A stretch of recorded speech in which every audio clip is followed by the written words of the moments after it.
Masih bersama saya Budiman Tanurjo di Satu Meja The Forum. Sebelum saya melanjutkan diskusi, kita coba dengar bagaimana ICW memandang soal fenomena bedol desa di KPK. Iya, ICW pada dasarnya dapat memahami bagaimana situasi atau pergolakan batin pegawai KPK yang akhirnya memilih mengundurkan diri. Karena memang situasi hari ini sudah sangat berubah. Kalau kita berkaca pada KPK sebelumnya, banyak prestasi yang diperlihatkan kepada publik.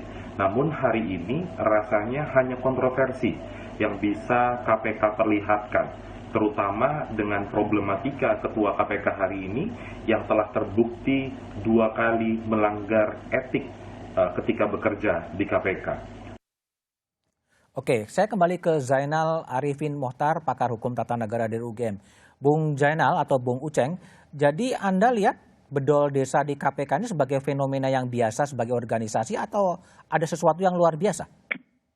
Iya, Mas Budiman, saya harus bicara bahwa ada sekian banyak tulisan saya yang saya analisis ketika KPK sedari dulu dan KPK dengan segala catatan dan kekurangannya sudah hampir lebih dari 10 tahun soal itu, dan terakhir memang perubahan undang-undang KPK adalah faktor yang sangat mempengaruhi. Ada 2 sebenarnya dalam tulisan saya terakhir sekitar 1 bulan yang lalu di koran Kompas. Saya mengatakan bahwa ada 2 faktor yang paling mempengaruhi, yaitu 1 pemilihan komisioner yang kita tahu ceritanya secara detail ya, di belakangnya siapa dan lain-lain sebagainya. Dan yang kedua adalah revisi undang-undang KPK yang kemudian memang kita paham itu diperlakukan secara sangat politis. Dan yang paling mengecewakan kita karena kemudian para komisioner itu juga mendukung perubahan undang-undang KPK. Ya, saya ingat betul hampir seluruh saya komisioner yang lama yang baru ini? Komisioner baru. Okay. Ya, seingat saya menandatangani semacam fakta integritas untuk mendukung yang namanya perubahan undang-undang KPK. Padahal analisis kita jelas mengatakan undang-undang KPK akan mati karena itu. Dan saya ingat betul 1 bulan setelah pengesahan undang-undang itu ada tulisan menarik dari Profesor William Liddell yang mengatakan bahwa dengan kondisi seperti ini kayaknya kelihatannya masyarakat pemberantas korupsi atau gerakan anti korupsi itu udah mulai harus berpikir dengan cara baru. Caranya adalah tidak memasukkan KPK sebagai faktor penting dalam pemberantasan korupsi, serta tidak memasukkan dukungan presiden, faktor dukungan presiden, tidak akan mendapatkan dukungan presiden kuat. Nah, analisis itulah kemudian yang saya ingin, dan saya tuliskan sekitar 1 bulan yang lalu, saya sudah menduga bahwa akan terjadi bedol desa seperti ini, karena konstelasi undang-undang KPK yang tidak lagi mendukung pemberantasan korupsi dengan speed yang lebih baik, dan komisioner KPK yang memang tidak lagi memberikan dukungan luar biasa terhadap itu. Tidak lagi memberikan dukungan terhadap undang-undang yang baru. Tapi pertanyaan saya, sehingga ini fenomena bedol desa sudah diprediksikan ya sebagai sesuatu yang sudah ditebak. Itu sekitar sebulan yang lalu, dan fakta-faktanya sebenarnya dimulai ketika komisioner baru terpilih, lalu ada kasus Harun Masiku, ada kasus di mana pemerintahan Tempo jelas menuliskan betapa penyidik KPK salah tanda kutip dipermalukan di PT IKA, dan tidak ada pembelaan luar biasa dari komisioner KPK kala itu. Tidak ada upaya luar biasa untuk melakukan perlawanan. Beda betul misalnya dulu kita ingat setiap ada perlakuan yang tidak benar terhadap penyidik KPK, ada perlawanan luar biasa dari para komisioner. Dan tentu tidak bisa saya ceritakan secara keseluruhan ya, karena cerita-cerita itu dari para penyidik, dari para itu keluar dan detail lengkap kita dapatkan betapa kemudian terjadi semacam degradasi semangat yang dilakukan oleh komisioner. Ya, saya tidak akan mengatakan pasti semuanya, boleh 1-2 diantaranya masih melakukan perlawanan, tapi secara kolektif kelihatannya ada semacam pengurangan itu. Jadi bedol desa ini menurut saya bukan soalan apakah wajar atau tidak, tapi ini adalah konsekuensi dari konstelasi komisioner KPK dan undang-undang KPK yang memang sudah menjauh dari semangat itu. Konstelasi pimpinan KPK apa yang dimaksud konstelasi pimpinan KPK berpengaruh terhadap fenomena bedol desa? Karena proses pemilihan ketua KPK, komisioner KPK sendiri ceritanya cukup detail kita dapatkan ya. Jadi jangan selalu berharap bahwa publik tidak tahu apa-apa gitu.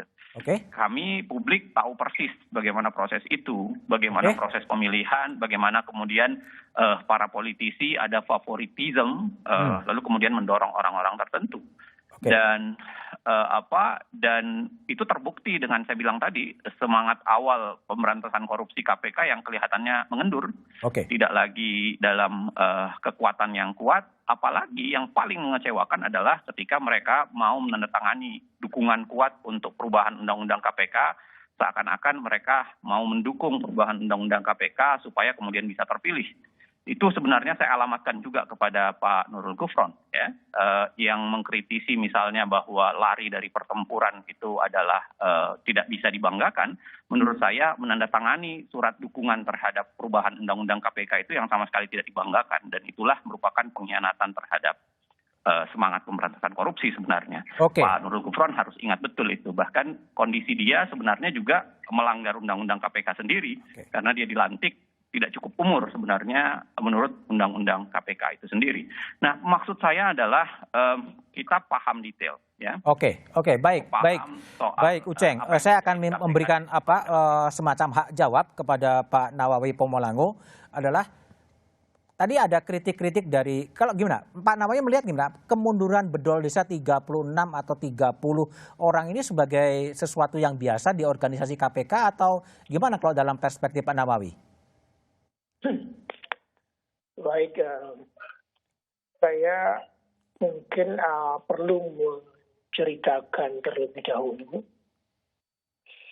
Ada hal yang saya cermati bahwa dari bulan ke bulan itu paling tidak dalam sebulan itu ada tembusan surat permohonan mundur itu sampai 3-4 yang ada di meja kami gitu.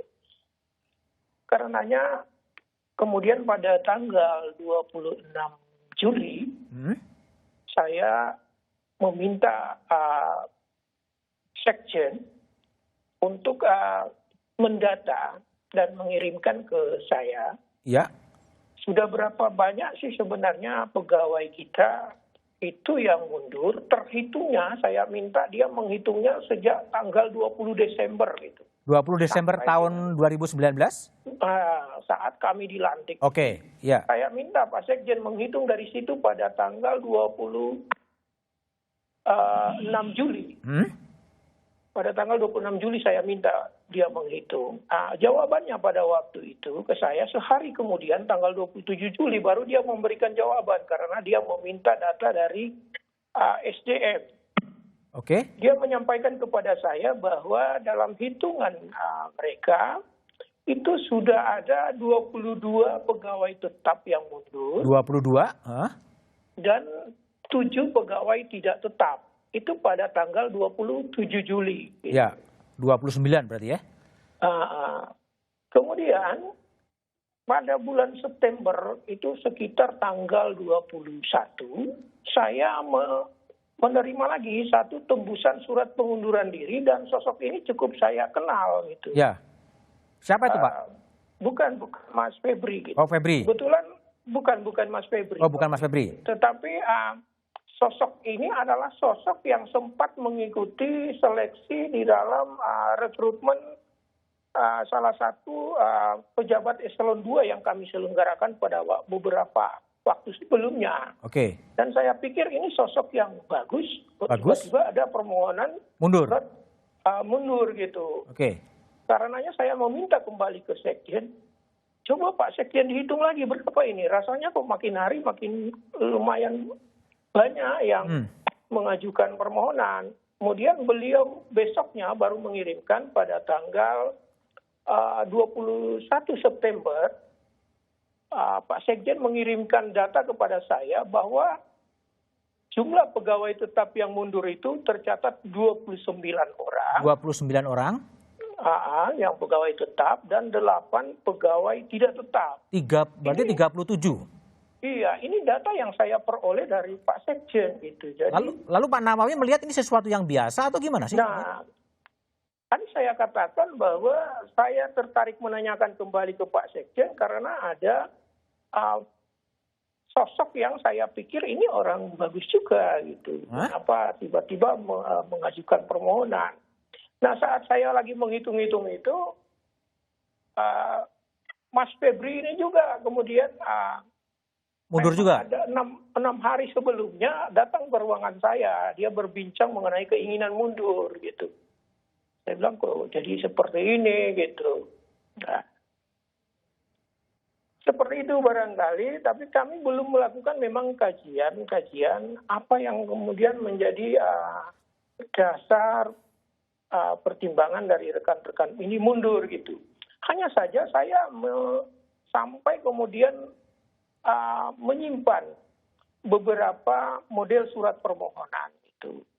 Pak Nawawi, tadi kalau penjelasannya Febri itu memang KPK sudah berubah. Apa memang sudah berubah sebetulnya Pak Nawawi sebetulnya? Gini, kalau konteks bahasanya berubah secara harafiah, ya memang berubah. Kan? Kalau dalam kerja atau progresivitas memberantas korupsi? Dari segi regulasi sama kita ketahui bahwa kita sudah berpindah dari undang-undang sebelumnya 30 2002 kepada rezim perundang-undangan 2019.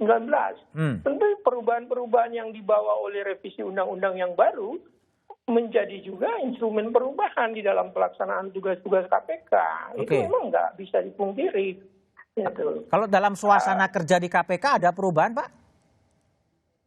Saya tidak bisa membanding-bandingkan ada perubahan suasana kerja yang seperti apa yang sebelumnya. Sebelum Undang-Undang Revisi 2019, saya masuk ke dalam KPK. Sudah dalam konteks itu ya? Dalam instrumen ini.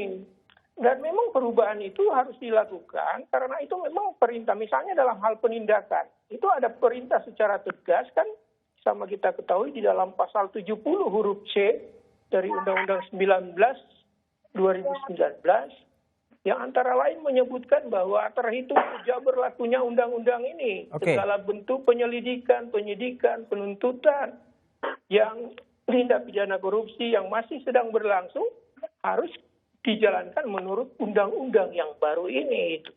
Jadi kan segala sesuatunya memang harus dirubah dengan menuruti instrumen peraturan perundang-undangan. Pak Nawawi, apakah betul yang banyak disebut-sebut adalah salah satu faktor adalah kepemimpinan one man show dari Ketua KPK Firly Bahuri? Saya tidak dalam kapasitas untuk melakukan penilaian seperti itu. Gitu. Artinya tetap kolektif kolegial, bukan individual? Saya terus bekerja dalam konsep bahwa lembaga ini dijalankan dengan 5 pimpinan yang kolektif kolegial. Dan itu masih dipegang sampai sekarang, bukan individu yang menonjol? Saya masih terus menjalankan model seperti itu. Tadi kalau menanggapi kritik dari Uceng mengatakan pimpinan KPK ini kurang melakukan pembelaan, ya, kurang terhadap penyidik-penyidik atau pegawai-pegawai yang katakanlah mendapatkan serangan atau apapun. Jadi gimana Pak Nawawi melihat itu? Saya belum bisa kemudian memaknai model pembelaan apa yang sebenarnya yang harus dilakukan oleh pimpinan misalnya dalam insiden-insiden yang terjadi yang disebutkan Pak Zainul Arifin tadi. Jadi menurut Pak Nawawi sekarang sudah cukup dibela gitu artinya ya?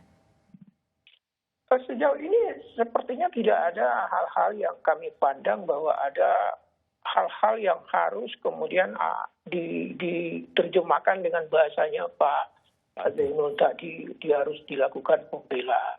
Oke, baik. Saya kembali ke Febri Diansah. Febri, setelah Anda memutuskan untuk mundur sebagai di KPK, terus apa yang Anda mau kerjakan untuk dalam konteks perang global melawan korupsi?